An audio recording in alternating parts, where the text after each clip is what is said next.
अब की बार 400 पार, अब की बार पीएम मोदी और उनकी बीजेपी टीम, इन दोनों ने मिलकर इतने बड़े टारगेट के लिए कमर कस ली है। पार्टी जानती है कि इतना बड़ा लक्ष्य भेदना आसान नहीं है और यही वजह है कि इस बार बीजेपी ने बिल्कुल नई रणनीति बनाई है, मिशन दक्षिण। मोदी का साउथ प्लान 370 का टारगेट होगा आसान।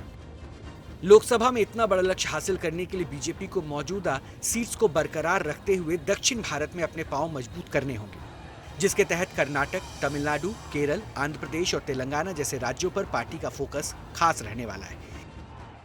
लोकसभा चुनाव 2024 में बीजेपी ने 370 सीटों का लक्ष्य रखा है। प्रधानमंत्री नरेंद्र मोदी अच्छी तरह जानते हैं कि दक्षिण भारत को साधे बगैर इस लक्ष्य को पाया नहीं जा सकता है। लिहाजा खुद मोदी दक्षिण भारत के राज्यों में चुनाव के दरमियान 3 दर्जन से ज्यादा चुनावी रैलियां करेंगे और दक्षिण के राज्यों को साधने की कोशिश। दक्षिण भारत के लिए पीएम मोदी की ताबड़तोड़ रैलियों के प्लान की वजह क्या है, इसे जानने के लिए आपको साउथ का सियासी समीकरण समझना होगा। दक्षिण के 5 राज्यों में तमिलनाडु में लोकसभा की 39 सीटें हैं, जबकि सीटों के लिहाज से दूसरा बड़ा राज्य कर्नाटक है, जहां 28 सीट्स हैं, जबकि आंध्र प्रदेश में 25, तो केरल में 20 और तेलंगाना में 17 सीट्स हैं। इनमें 2019 के चुनाव में बीजेपी ने कर्नाटक की 25 जबकि तेलंगाना की 4 सीट्स जीती थी, जबकि तमिलनाडु, आंध्र प्रदेश और केरल जैसे राज्यों में पार्टी का खाता भी नहीं खुल पाया था। जबकि कर्नाटक और तेलंगाना में जहां बीजेपी ने 29 सीट जीती, वहां अभी कांग्रेस की सरकार है। इन राज्यों में बीजेपी के लिए अपनी सीट बचाने की ही नहीं बल्कि इसे बढ़ाने की चुनौती है। इसलिए इस बार बीजेपी ने साउथ की 131 सीट में से कम 50 सीट जीतने का लक्ष्य रखा है, जिसके लिए पीएम मोदी की 32 से ज्यादा मेगा रैलियों का प्लान है।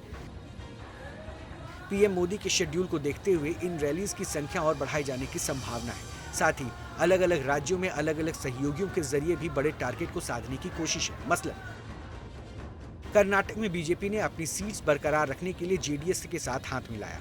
आंध्र प्रदेश में 2018 में एनडीए से बाहर हो गई टीडीपी को साथ लाने की कवायद की गई। चंद्रबाबू नायडू और पवन कल्याण के साथ हाथ मिलाने का असर तेलंगाना पर भी होगा। उधर केरल में वरिष्ठ कांग्रेसी नेताओं की संतानों को बीजेपी में लाने की कवायद तेज है। इन सब में बीजेपी और पीएम मोदी के लिए सबसे बड़ी चुनौती तमिलनाडु बना हुआ है। ऐसा राज्य जहां बीजेपी की कोशिशें सीधे तौर पर कामयाब होती नहीं दिख रही है। यही वजह है कि पीएम मोदी राज्य में अपने हर दौरे में तमिल प्राइड का सम्मान कर जनता का दिल जीतने की कोशिश करते हैं। जो पैसा आपने लूटा है वो वसूल कर वापस तमिलनाडु के लोगों पर खर्च किया जाएगा। ये मोदी की गारंटी है। 2024 के लिए चुनावी तारीखों के ऐलान के बाद पीएम मोदी अपनी पहली रैली तमिलनाडु में कर सकते हैं। बीजेपी ने इस बार लोकसभा चुनाव में दक्षिण के राज्यों से 60 सीट जीतने का लक्ष्य रखा है और इस लक्ष्य को पाने के लिए खुद प्रधानमंत्री नरेंद्र मोदी अपने चुनावी अभियान की शुरुआत महाबलीपुरम से करेंगे, जो पल्लव राजवंश का मुख्य धार्मिक केंद्र रहा है और आज भी दक्षिण भारत के लोगों के आस्था का केंद्र है। पीएम मोदी इस तरह के संकेतों के जरिए अपना संदेश लोगों तक पहुंचाने का कामयाब फॉर्मूला जानते हैं।